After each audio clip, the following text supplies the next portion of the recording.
안녕하십니까. 여러분 안녕하십니까. 오늘은 혈량으로서의 후이분에 대해서 살펴보도록 하겠습니다. 현장은 심사분을 내부와 외부로 나눕니다. 앞에서 아래야식의 발생에서도 내부는 유근신과 종자로 명명되고 외부는 기쇄관 3개로 명명되었는데요. 앞에서의 내부와 외부의 명명은 심식의 발생론적 차원에서의 명명이었고요. 반면 여기서의 내부와 외부의 명명은 심식의 구조론적 차원에서의 명명입니다. 구조상 2개는 외부에 속한다고 보고 2개는 내부에 속한다고 본다는 것입니다.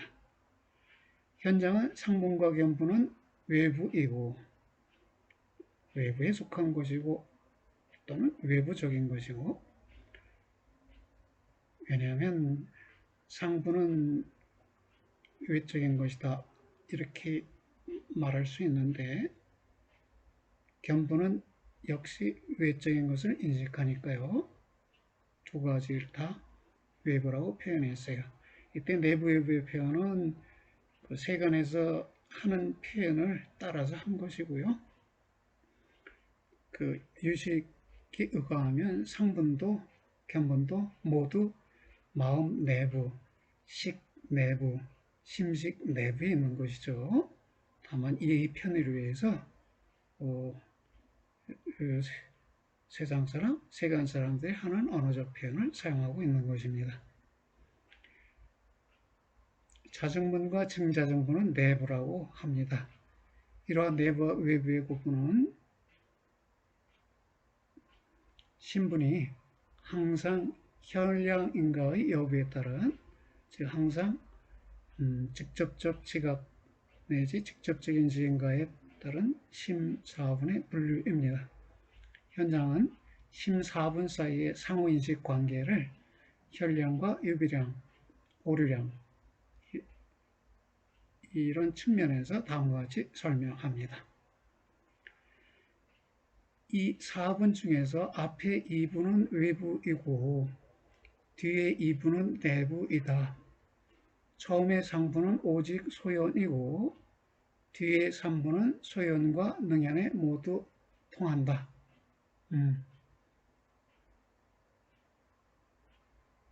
예, 그렇죠. 견분은 상분에 대해서 능연이지만 자정분에 대해서는 소연이죠. 예. 증자정분도 자정분에 대해서 능연이지만 거꾸로 자정분에 대해서 소연이 된다고 해요. 그래서 이 견분과 자정분, 증자정분은 자기의 앞선 신분에 대해서는 능연이지만 자기 뒤쪽 신분에 대해서는 소연이에요.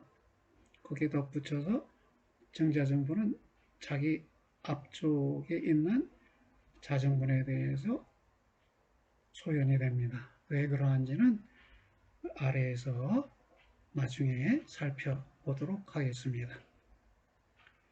제2분은 단지 제1분을 파악하는데, 반연하는데 때로는 진리량이고 때로는 오류량이다. 제2분은 견분이죠. 제1분은 상분이고요. 그래서 견분은 상분을 파악하는데 때로는 진리적인 인식이고 때로는 오류적인 인식이다. 또 때로는 직접적 인식이고 때로는 유비적 인식이다. 예. 한자로 쓰면 비량, 혈량, 비량. 그래서 발음상으로 이 유비량과 오류량이 다 같이 비량으로 읽혀져서 좀 혼란스러운 점이 있습니다. 이 안일 비자를 강조하기 위해서는 사이비량 이렇게 번역할 수도 있어요. 사이비량. 여기 비자는 유비한다고 할 때의 비자니까 유비량이라고 하면 되고요. 그러면 여기 진리량과 오류량을 대비시켰고요. 직접적 인식인 혈량과 간접적 인식인 유비량을 대비시켰어요. 유비량은 때로는 진리량이 되고 때로는 오류량이 되겠죠. 오류 추리나 오류적 유비에 의한 인식은 오류량이 되겠지만 오류를 범하지 않는 추리나 유비의 인식은 진리량이 되겠네요.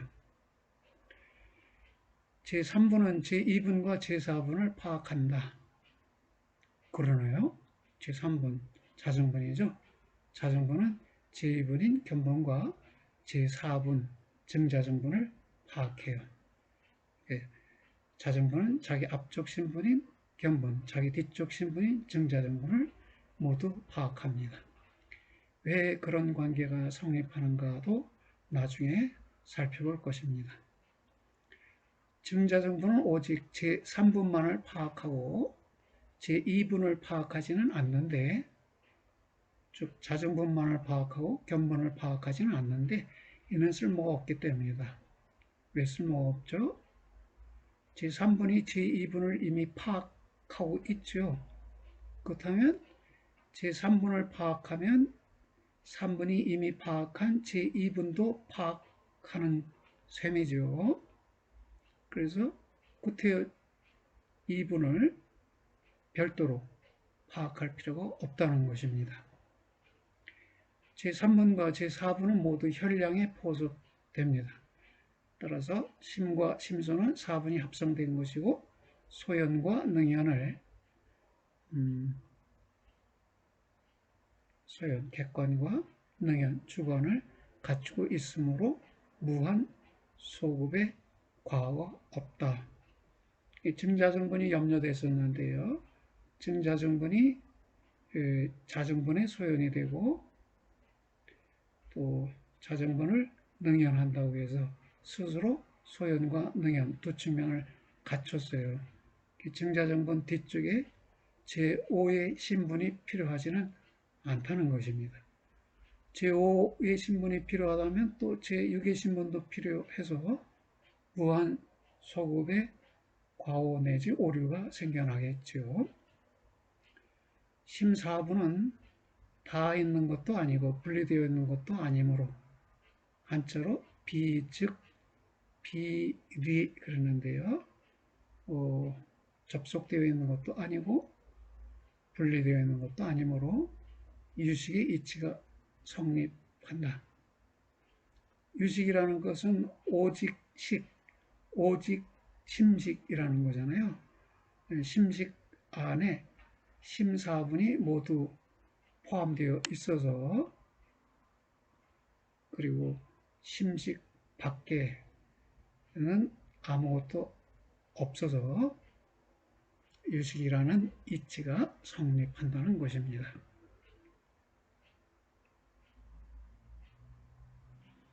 그리하여 경전의 개성 중에서 다음과 같이 말씀한다. 중생의 마음에는 두 가지 성품이 있다. 내부와 외부라는 일체의 부분이 소치와 능치에 얽매여져 있다. 소치가 소연이고요. 능치가 능연이 되네요. 즉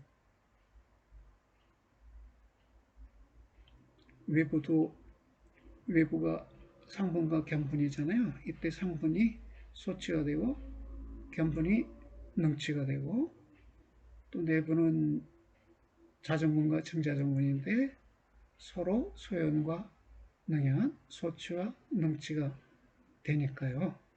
내부와 외부라는 일체의 부분들이 소치와 능치에 얽매여져 있다. 견본은 각종의 차별을 갖고 있다. 이 개성이 의미하는 것은 다음과 같다. 중생의 심성은 이분이 합성된 것이다. 부르심과는 달리 내부이든 외부이든 모두 능치와 소치의 얽매임을 갖고 있다. 견해는 각종의 차별, 곧 진리량과 오류량 혹은 혈량이나 유비량이라는 많은 차별이 있다. 여기서 견이라는 것은 견본이기 때문이다. 여기서는 우선 심사분을 외부와 내부로 구분하고 외부에는 상분과 견본이 속하고 내부에는 자정분과 정자정분이 속한다고 말해줬습니다. 상분과 견본이 외부라고 말해지는 이유는 상분이 흡사 외부 대상인 듯이 나타나기 때문이고 견본도 이런 외부 대상인 듯이 나타나는 상분만을 인식하기 때문입니다. 달리 보면 이러한 내외의 구분은 오류 가능성 여부에 의한 것이라고 말할 수도 있습니다. 상분은 뿔 달린 토끼 같은 오류적인 것일 수 있고 이런 오류적인 것에 대한 견본의 인식은 오류량입니다. 귀가 솟은 토끼겠죠. 뿔 달린 토끼는 없고요.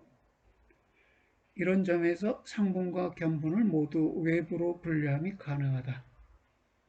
반면에 자정분과 정자정분은 모두 혈량이므로 오류가 없다. 자정분은 견본이 오류량일 경우 이 오류량을 오류량 그대로 가감없이 직접 인식한다. 그래서 견본이 나중에 자신의 오류를 수정하고 뿔 달린 토끼라는 상분이 아니라 귀가 솟은 토끼라는 상분을 자신의 인식 대상으로 새로 갖게 되더라도 견본이 이전에 뿔 달린 토끼라는 상분을 인식하였다는 점은 변함없는 사실로 남는다. 왜냐하면 자정분이 그러한 견본의 오류량 그대로 직접 인식하여 저장해 두고 있기 때문이다. 현상학자는 자정분이 지닌 혈량이라는 특성을 잘못된 식별을 통한 오류에 대한 자기의식의 면책성이라는 표현을 통해 이해할 것입니다. 이와 관련된 대목을 인용하면 다음과 같습니다. 현상학자의 글인데요.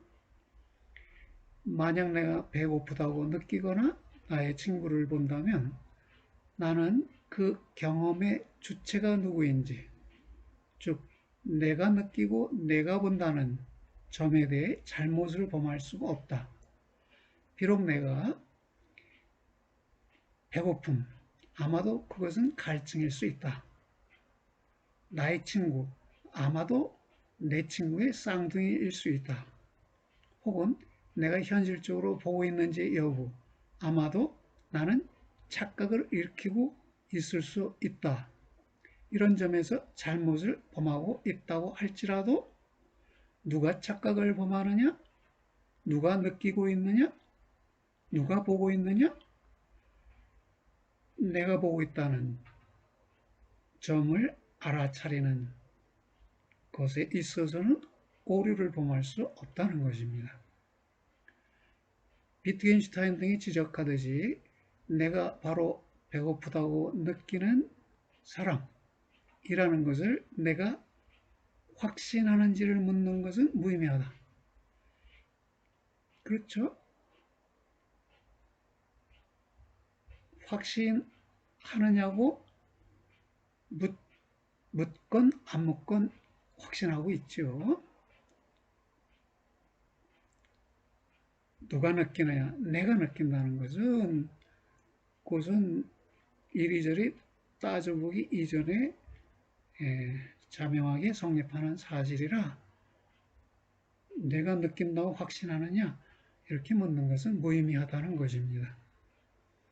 이것이 1인칭 대명사와 관련된 잘못된 식별을 통한 오류에 대한 면책성이라고 불리는 현상이다.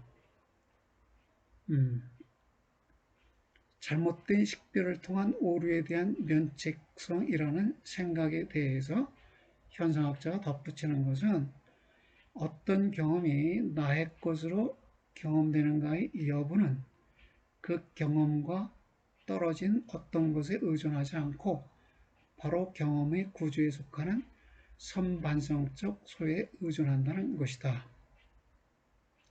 우리는 배고프다고 느끼면서 동시에 내가 느낀다고 알아차려요. 그거는 능동적으로 의도적으로 알아차리는 게 아니라 선반성적으로 소요되는 것이다 이거예요.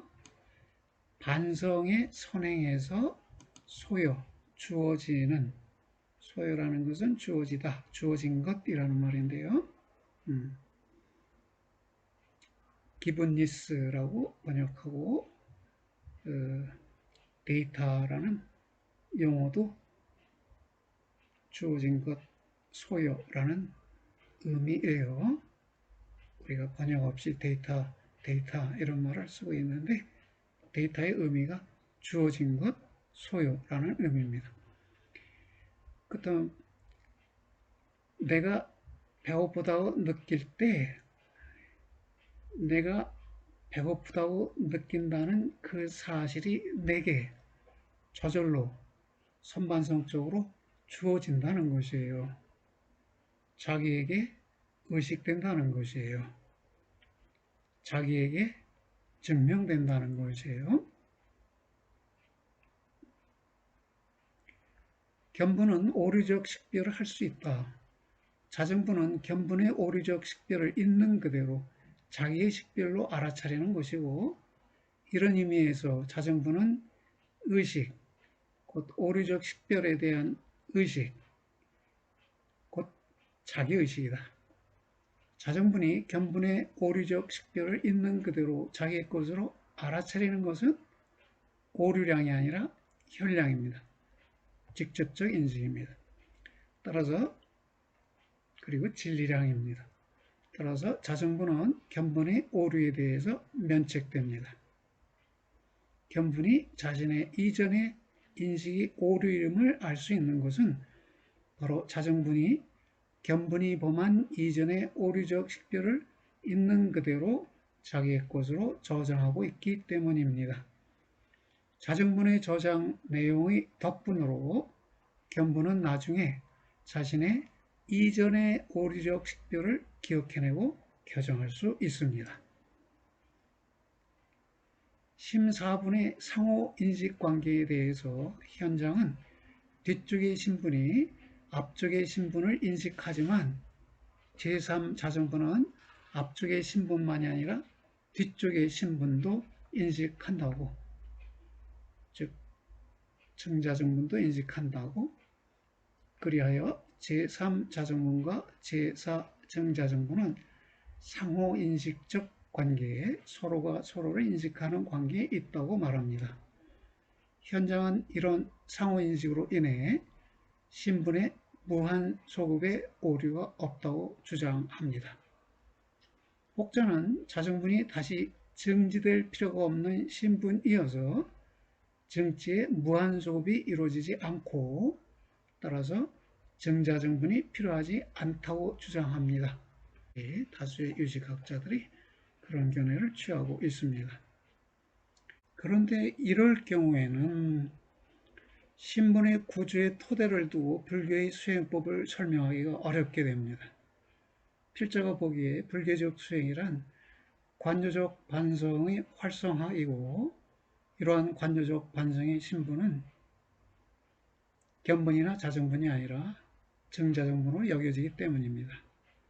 즉 관조적 반성이란 견분이 성분을 보는 것도 아니고 자정분이 견분을 보는 것도 아니고 오히려 정자정분이 자정분을 보는 것이라고 생각됩니다.